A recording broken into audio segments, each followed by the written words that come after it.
ఏపీలో మరో కొత్త మాఫియా యావత్ రాష్ట్రాన్ని కుదిపేస్తోంది. కొందరు బడా వ్యక్తులు కాసులపై ఆశతో సరికొత్త అవతారం ఎత్తుతున్నారు. సిండికేట్గా మారి కోట్ల రూపాయలు దోచేసుకుంటున్నారు. అడ్డమొస్తే తొక్కేస్తాం, ఎదిరిస్తే తాట తీస్తాం, మేము చెప్పిందే చెయ్యాలి, లేకపోతే మీ అంతు చూస్తామంటూ ఆ మాఫియా రెచ్చిపోతోంది. మొన్నటి వరకు నెల్లూరు జిల్లాలో శాండ్, గ్రావెల్, డ్రగ్స్ మాఫియాలు నెంబర్ 1 స్థానం కోసం పోటీ పడితే ఇప్పుడు వాటిని తలదన్నే మాఫియా నెంబర్ 1 స్థానానికి చేరుకుంది. ఈ మాఫియా వెనుక ఓ బడా లీడర్ చక్రం తిప్పుతూ చీకటి వ్యాపార సామ్రాజ్యంలో రారాజుగా వెలుగొందుతున్నారు. ఇంతకీ నెల్లూరు జిల్లాలో వెలుగులోకి రాని ఈ చీకటి వ్యాపారం ఏంటి? ఈ మాఫియాలో గ్యాంగ్స్టర్లు, గ్యాంగ్ లీడర్లు, చోటా మోటా నేతలు ఎవరో తెలుసుకోవాలనుందా? అయితే ఈ స్టోరీపై ఓ లుక్ వేయండి.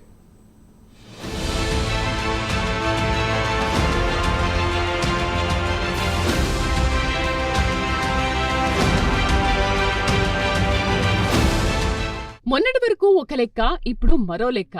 కొందరు బడా వ్యక్తులు కాసులపై ఆశతో పేదల నోటికాడ కూడును కూడా లాక్కుంటున్నారు.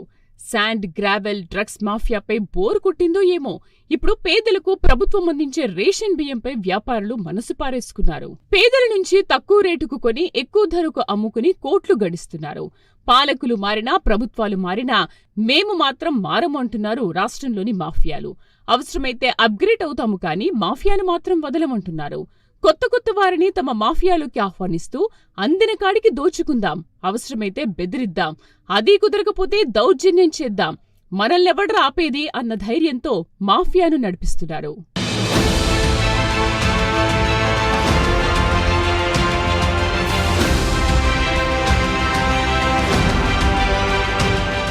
పేదలకు అందాల్సిన బియ్యం కొందరికి కాసులు కురిపించే వ్యాపార వస్తువుగా మారింది. మొన్నటి వరకు నెల్లూరు జిల్లాలో డ్రగ్, శాండ్, గ్రావెల్, క్వార్జ్ మాఫియాలు రాజ్యమేలాయి.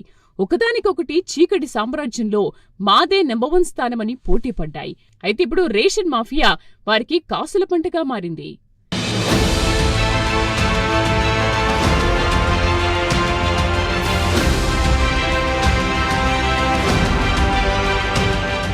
కేంద్ర రాష్ట్ర ప్రభుత్వాలు లక్షల కోట్లు ఖర్చు పెట్టి రేషన్ షాపుల ద్వారా పేదలకు ఉచిత బియ్యాన్ని అందిస్తున్నాయి.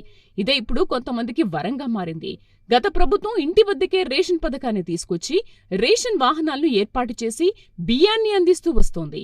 గతంలో ఒకరో ఇద్దరో మిల్లర్లు కక్కుర్తిపడి రేషన్ బియ్యాన్ని కొనుగోలు చేసి వాటికి పాలిష్ చేయించి తమిళనాడుకు ఎగుమతి చేసేవారు. అడపాదడపా పట్టుబడితే అధికారులను మచ్చిక చేసుకుని తప్పించుకునేవారు. కానీ ఇప్పుడు కొంతమంది మిల్లర్లు సిండికేట్గా ఏర్పడి ఏరియాలను పంచుకుని ఆయా ఏరియాల్లో తమ మనుషుల్ని ఏర్పాటు చేసుకుని రేషన్ బియ్యం అందించే వాహనదారులతో మాట్లాడుకుని కొంతమంది రేషన్ డీలర్లతో మంతనాలు జరిపి ఓ పెద్ద మాఫియాని ఏర్పాటు చేసేశారు. పేదల నుంచి బియ్యం కొనుగోలు చేయడం, వాటిని అధిక ధరకు మధ్యవర్తులకు అమ్మడం, ఆ మధ్యవర్తులు వేల టన్నుల బియ్యాన్ని తమకు కేటాయించిన రైస్ మిల్లులకు గుట్టుచప్పుడు కాకుండా తరలించడం, మిల్లర్లు రేషన్ బియ్యాన్ని డంప్ చేసుకుని పాలిష్ చేసి మూడో కంటికి తెలియకుండా ఇతర రాష్ట్రాలకు ఎగుమతి చేయడం, ఇలా ఈ రేషన్ బియ్యం మాఫియా నెల్లూరు జిల్లాలో నెంబర్ 1 స్థానంతో చీకటి సామ్రాజ్యంలో కాసుల పంట పండించుకుంటోంది. ఇందులో తలా పాపం తిలా పిడికెడు అన్నట్లుగా అటు అధికారులు, ఇటు రాజకీయ నేతలు అందరూ వాటాదారులేనన్న విమర్శలు వెల్లువెత్తుతున్నాయి.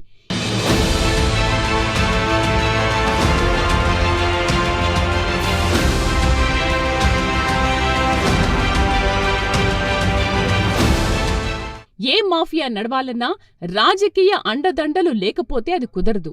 అందుకే నెల్లూరు జిల్లాలో రేషన్ మాఫియాను ఓ ప్రముఖ రాజకీయ నాయకుడు వెనకుండి ముందుకు నడిపిస్తున్నాడన్న చర్చ సాగుతోంది. ఆ బడా రాజకీయ నాయకుడి కనుసన్నల్లోనే రైస్ మిల్లర్లు, మధ్యవర్తులు పనిచేస్తున్నారని, క్షేత్రస్థాయిలో ఎక్కడా కూడా ఎవరికీ తెలియకుండా వీరు ప్రతి నెల బియ్యం సేకరించడం, వీటిని మిల్లర్లకు అందించడం, ఆయా మిల్లర్లు రేషన్ బియ్యాన్ని పాలిష్ చేసి ఇతర రాష్ట్రాలకు తరలించడం జరిగిపోతోంది. దీంతో ఒక్క నెల్లూరు జిల్లాలోనే ప్రతి నెల కోట్ల రూపాయలు చేతులు మారుతున్నట్లు విశ్వసనీయ వర్గాలు చెబుతున్నాయి.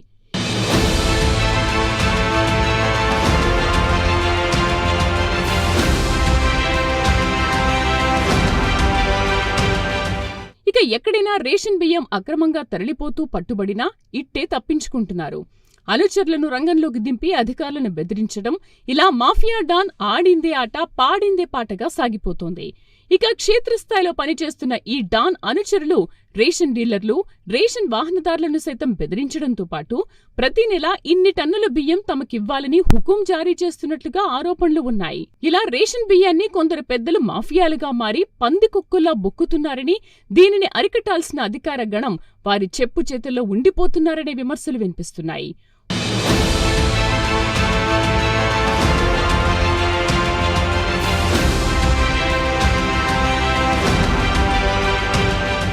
ఉన్నతాధికారులు సైతం పొలిటికల్ ఒత్తిడితో ఈ మాఫియా వైపు కన్నెత్తి కూడా చూడ్డం లేదని, అందుకే నెల్లూరులో రేషన్ బియ్యం మాఫియా ఇప్పుడు నంబర్ 1 స్థానానికి చేరుకుందని పలువురు ఆరోపిస్తున్నారు.